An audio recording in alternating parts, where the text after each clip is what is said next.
Meus amigos, coronavírus, está aí a pandemia, nossas vidas completamente modificadas, mas com certeza não é a primeira pandemia, grande pandemia, apesar que pandemias são sempre grandes, né? Não é a primeira que a humanidade já passou. Em outra época, em 1911, outra epidemia varreu a China, hein?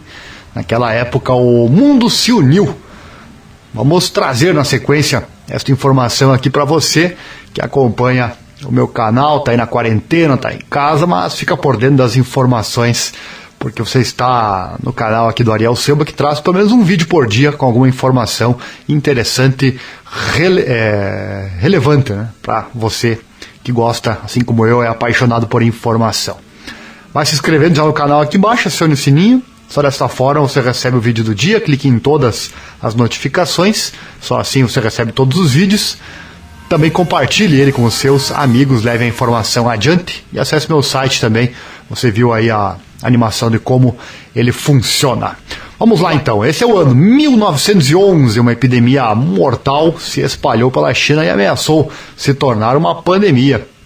A origem parecia ligada ao comércio de animais selvagens, mas na época ninguém tinha certeza. Fechamentos, isolamentos, medidas de quarentena, uso de máscaras, restrições de viagem, cremação em massa de vítimas e controles de fronteira foram implantados para tentar reduzir a taxa de infecção. Loucura, né? Mesmo assim, mais de 60 mil pessoas morreram na região Nordeste, a mais moderna da China, o que representou uma das maiores epidemias do mundo naquela época. Quando a doença foi controlada, o governo chinês convocou a Conferência Internacional da Peste na cidade de Shenyang, no norte do país, perto do epicentro do surto. Estiveram presentes virologistas, bacteriologistas, epidemiologistas e especialistas em doenças de muitas das principais potências do planeta, como Estados Unidos, Japão, Rússia, Reino Unido e França. O objetivo da conferência foi descobrir a causa desse surto, aprender quais técnicas de supressão eram mais eficazes, entender por que a doença se espalhou tão rapidamente e avaliar o que poderia ser feito para evitar uma segunda onda. Embora a conferência não tenha acontecido sem apontar o dedo para culpados, ela foi sobretudo uma tentativa genuína de aprender com o ocorrido. Como o mundo enfrenta agora uma pandemia caracterizada pela falta de uma resposta coordenada globalmente e de um esforço multilateral por parte dos líderes políticos, vale a pena reconsiderar os aspectos colaborativos da conferência de 1911 no Nordeste da China. Estudar a história tem essa função aí. Você, não repetir os erros que outrora fez, e o outro é aprender também com o que já foi feito no passado. Hoje, a OMS parece comprometida, o vírus ganhou contornos raciais, as principais nações estão furiosas umas com as outras e competem por recursos e controle da narrativa, enquanto os países mais pobres ficam em grande parte por conta própria. Comparado a 1911, parecemos um mundo polarizado e dividido. A grande praga da Manchúria, que eclodiu no nordeste da China em 1910, foi devastadora. Vou falar agora aqui das marmotas e também pragas. A partir do outono de 1910, até que o surto foi finalmente suprimido no ano seguinte, cerca de 63 mil pessoas morreram. A epidemia atingiu as manchetes internacionais quando chegou à cidade de Harbin, no nordeste do país, que hoje é a província de Heilongjiang, e então parte do que era conhecido como Manchúria, uma vasta região de importância agrícola, mas relativamente pouco povoada, situada na junção das esferas de influência chinesas, japonesas e russas. A maior parte do território era governada pela China, com o Japão controlando a área portuária em torno de Dalian e a Rússia administrando as ferrovias da Manchúria. Harbin era uma cidade internacional, lar de muitos russos que trabalhavam para a ferrovia transmanchuriana, que ligava a Transiberiana à cidade portuária de Dalian, controlada pelos japoneses. A cidade também abrigava grandes comunidades de japoneses, norte-americanos e europeus envolvidos em operações ligadas à ferrovia. Uma das atividades locais era o comércio de peles, e foi desse setor que a doença provavelmente veio. A marmota de Tarbagan era uma espécie de roedor que vivia principalmente nas pastagens e nas estepes da Mongólia e da vizinha Manchúria. Os peleiros europeus, norte-americanos e japoneses há muito compravam peles de zibelina, vison e lontra de caçadores locais, mas nunca se interessaram pela pele grossa da marmota de Tarbagã. Porém, novas técnicas de abate no início do século permitiram que a pele da marmota passasse a ser uma alternativa acessível em relação à pele de melhor qualidade. Aspectos similares chegando aí, né? Milhares de caçadores nômades locais foram encarregados por compradores estrangeiros de trazer couros de marmota, que aumentaram em valor nos anos anteriores ao vírus. Caçadores rurais há muito evitavam usar marmotas doentes para se alimentar, mas não pensavam em deixar de lado as peles de animais doentes, especialmente quando elas passaram a valer muito mais. Identificar o surto inicial da praga é uma tarefa difícil, mesmo nos dias de hoje, mas os médicos russos oficializaram que a doença se espalhou a partir de Manzhouli, uma cidade da Mongólia interior na fronteira entre a China e a Rússia, que cresceu por causa da ferrovia. Os sintomas eram alarmantes, febre seguida de hemoptise, que é tosse com sangue, olha só, hein? Em Manzhouli, os mortos eram deixados na rua e os vagões foram transformados em enfermarias de quarentena. Assim como hoje, os vírus se espalham rapidamente pelas rotas aéreas. Naquela época, as ferrovias facilitavam a propagação. O medo em Manzhouli fez com que muitas pessoas percorressem as rotas que as peles de marmota haviam seguido ao longo da ferrovia até a cidade de Qiqihar, em Heilongjiang, e depois para Harbin. Os casos da peste pneumônica apareceram nos principais terminais ferroviários, Tianjin, Pequim e ao longo da ferrovia Pequim-Wuhan. Mesmo a cidade de Xangai, a quase 3.000 quilômetros de Manzhouli, registrou um caso e considerou um bloqueio para evitar uma infecção maior. Nos cortiços lotados de Harbin, a doença se espalhou rapidamente. Em 8 de novembro de 1910, Harbin já havia registrado 5.272 mortes. É o que acontece, né? Eu já fiz uma matéria aqui mostrando que os cientistas têm uma teoria de que a humanidade conhece, uma certeza, né, que a humanidade conhece apenas algumas milhares de vírus, porém eles estimam que há milhões de vírus que ainda não são conhecidos pela humanidade. Então você imagina a quantidade de vírus que ainda existem nos animais selvagens, né, e o ser humano acaba invadindo o habitat deles, como já foi feito no século passado, comendo esses animais, usando sua pele, e aí, claro, adquirindo a sua doença. A resposta ao surto foi rápida, dadas as restrições logísticas no início do século XX. Centros de quarentena foram estabelecidos, principalmente em vagões ferroviários convertidos, para pessoas que as autoridades acreditavam ter entrado em contato com a doença, ou seja, parentes dos mortos, mais aqueles no negócio de captura e comercialização de peles. Se a pessoa em quarentena não apresentasse sintomas dentro de 5 a 10 dias, ela era liberada, com uma pulseira de arame presa com um selo de chumbo, afirmando que estava livre da peste. Que coisa, né?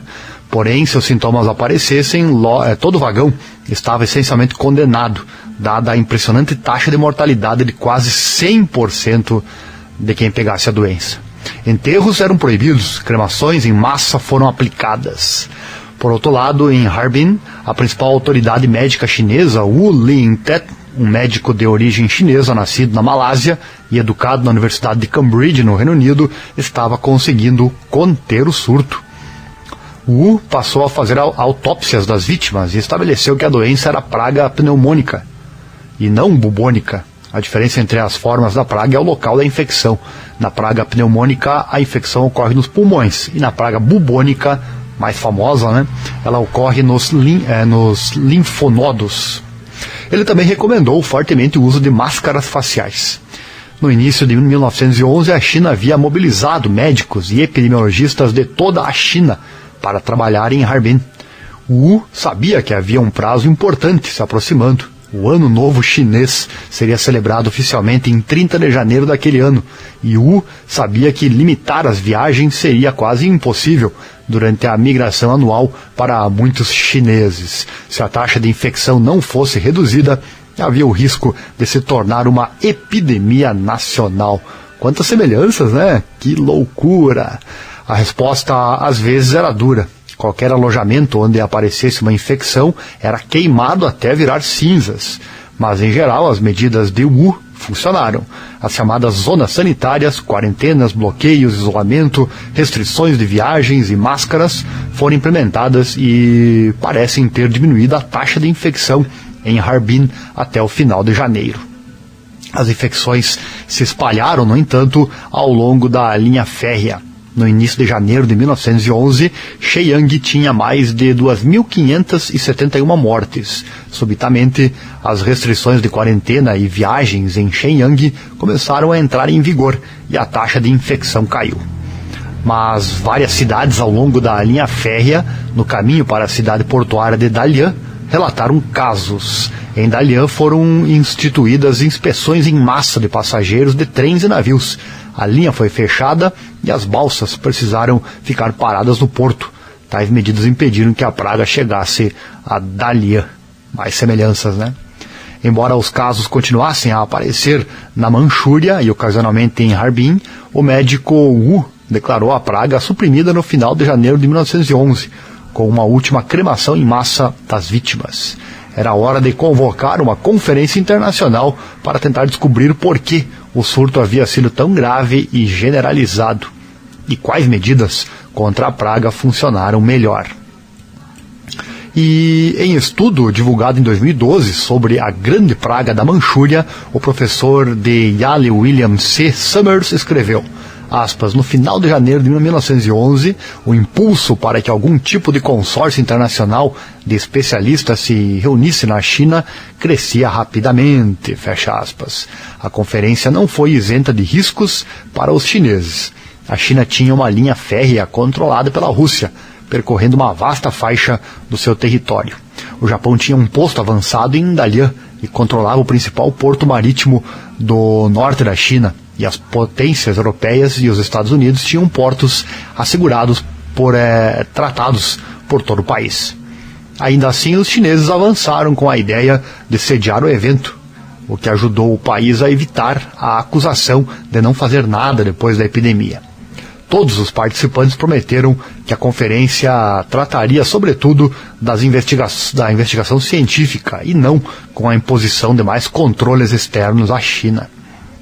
Em 13 de abril de 1911, o Palácio Shao Wu-Yen de Shenyang havia sido transformado em um centro de conferências, que incluía salas de reuniões, laboratórios para experimentos e alojamentos para delegados, além dos principais países mencionados na Itália, México, Holanda, Alemanha e Áustria-Hungria. Eles enviaram especialistas, muitos deles membros de institutos de prestígio. As sessões principais da conferência procuraram lidar com a eliminação da má ciência e das fofocas e com a origem científica das bactérias. Foi ciência de alto nível para a época. Toxinas bacterianas, aglutininas de superfície, cepas variantes eram temas frequentes. Houve também discussão de modos de contágio, como tosse e falsas teorias, como a passagem do bacilo nos alimentos. Até uma conversa sobre o que chamaríamos agora de pacientes assintomáticos e grandes espalhadores. A contenção foi um tema importante. O que funcionou melhor? Certamente a quarentena de emergência e medidas de restrição de viagem. Além disso, foi importante o uso precoce de máscaras faciais que antecederam a descoberta de Wu pelo bacilo como pneumônico. Outro fator importante foi a rápida construção de hospitais para isolar os infectados e potencialmente infectados de pacientes hospitalares comuns. A conferência terminou em 28 de abril de 1911, com as considerações finais de Wu. Por fim, os temores da China de que a Rússia, o Japão e as potências europeias usariam a conferência para avançar seus objetivos políticos contra a China não se concretizaram. As conclusões e resoluções do evento abordaram a ciência da praga. a necessidade de melhorias sanitárias, regulamentos de quarentena e a causa involuntária da epidemia, a marmota de Tarbagã. Ao encerrar a conferência, o Dr. Wu pediu que todo esforço deve ser feito para garantir uma educação médica eficaz na China. E em 1911 não havia a OMS. A resposta à epidemia, o trabalho de tentar limitar sua propagação e suprimi-la foi deixado para as nações individuais, geralmente países com antagonismos políticos.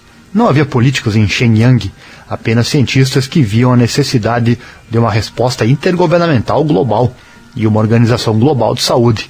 Isso começou a surgir após a Primeira Guerra Mundial, com a Liga das Nações formada logo após a Conferência de Paz de Paris de 1919.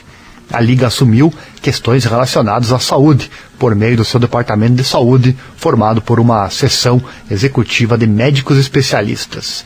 O departamento trabalhou na erradicação da hanseníase, malária e febre amarela e ajudou a conter epidemias de tifo na Rússia e vários surtos de cólera e febre tifoide na China, entre as guerras. Após a Segunda Guerra Mundial, a sucessora da Liga, as Nações Unidas, criou a OMS. A grande praga da Manchúria não se espalhou de maneira séria para o resto da China, Mongólia ou Rússia. O fechamento do porto de Dalian interrompeu a expansão da Manchúria para os principais destinos do Japão, Coreia, Hong Kong e outros lugares da Ásia. De lá, a epidemia poderia prosseguir por transatlânticos para a Europa, a América e o resto do mundo. Mas isso não aconteceu. A diferença, né? Hoje temos os aviões, né, que com um fluxo interminável aí pelo céu. Então, com certeza é um progresso que veio para o bem, mas também veio para o mal, né? Hoje se espalha uma doença com muita facilidade, é o que estamos vendo neste momento. Em um momento os países tinham medo de que o primeiro infectado aparecesse, dali a pouco temos milhares de infectados, né? Foi muito rápido. O que facilitou também a facilidade de propagação da doença. O historiador Summers, já finalizando aqui, de Yale, explica que a contenção se reduziu a uma resposta conjunta. Aspas, essa união do conhecimento certo, dos recursos certos e das pessoas certas nem sempre foi o caso em outros desafios globais de doenças epidêmicas, fecha aspas, disse ele. As medidas tomadas hoje em todo o mundo, hospitais de quarentena especialmente construídos, exigências do uso de máscaras, práticas sanitárias aprimoradas, restrições de viagens, aviões em solo e equipes dedicadas de profissionais de saúde replicam de várias maneiras as tomadas há 110 anos no nordeste da China. No entanto, os principais atores de hoje, Estados Unidos, China, nações da União Europeia e Japão, aparentemente têm pouco interesse em uma resposta coordenada à crise de saúde, e as perspectivas de qualquer conferência à política parecem remotas. Verdade, né? Cada país faz do seu jeito, né? Em 1911, os principais especialistas em doenças do mundo estavam ansiosos para chegar à China. Talvez seja isso que precisa acontecer em algum momento após a pandemia de coronavírus. Cientistas do mundo todo, em ação independente dos políticos, poderiam se unir para encontrar uma maneira de conhecer, compartilhar e discutir a Covid-19 em um fórum aberto. Interessante, né? Várias semelhanças com a epidemia atual do coronavírus, mas tem essa diferença, né? Não há união como teve naquela época, que não faz tanto tempo assim, né? Apenas 100 e poucos anos atrás. Apesar de que os cientistas estão compartilhando as descobertas, enfim, estão nesse momento da gravação desse vídeo ainda procurando por uma vacina, né?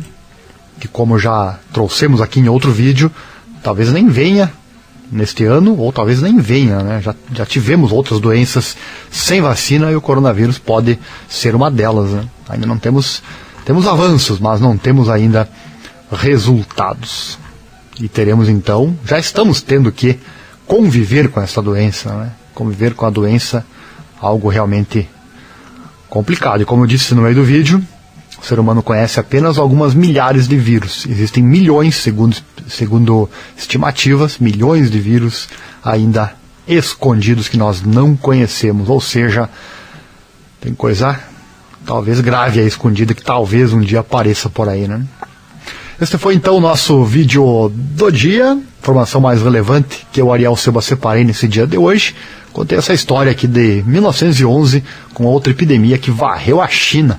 E naquela época o mundo se uniu. Gostou? Dá aquela curtida aqui embaixo, inscreva-se no canal, acione o sininho, clique em todas as notificações ou você não recebe todos os vídeos, tá bom? Compartilhe com seus amigos também, leve a informação mais adiante e ajude, claro, o canal aqui a crescer. E acesse meu site, você viu lá no começo a animação de como ele funciona.